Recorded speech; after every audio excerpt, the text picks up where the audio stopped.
Good evening, this is Drake Maestas, and this is my informative speech for Professor Vanoy. When we think about storytelling, we often picture novels, films, or even theater.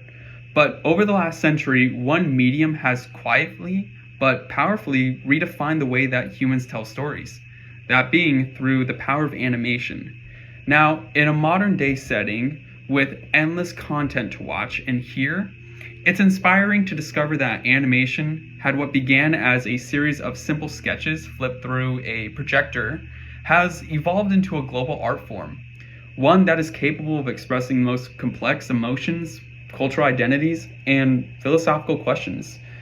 Animation is not just for children, and it never truly was. It is, at its core, a limitless language of creativities. And in many ways, I believe it is the truest form of storytelling that we have.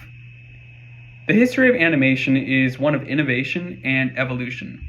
Early visionaries like Emile Cole and Winsor McCay paved the way for new kinds of visual expressions. Walt Disney, with the release of Snow White and the Seven Dwarfs in 1937, didn't just make history, he showed the world that animation could carry full-length stories, complete with emotional depth, character development, and artistic beauty. And since then, the medium has grown in every direction, from hand-drawn classics to computer-generated epics and animations. The experimental short films to long-running series has proven that animation has the ability to adapt and grow and remain relevant across cultures and generations. But what truly sets animation apart is its capacity to go beyond the limitations of live action.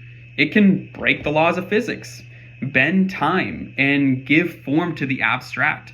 It could turn emotions into characters, ideas into visuals, and internal struggles into external journeys. Animation doesn't just tell a story, it embodies the story itself. Take the Studio Ghibli, for example. Their films are steeped in environmental themes, spiritual reflections, and the human vulnerabilities. Or even Ireland's Cartoon Saloon, which uses folklore and hand-drawn artistry to explore the identity of war and childhood.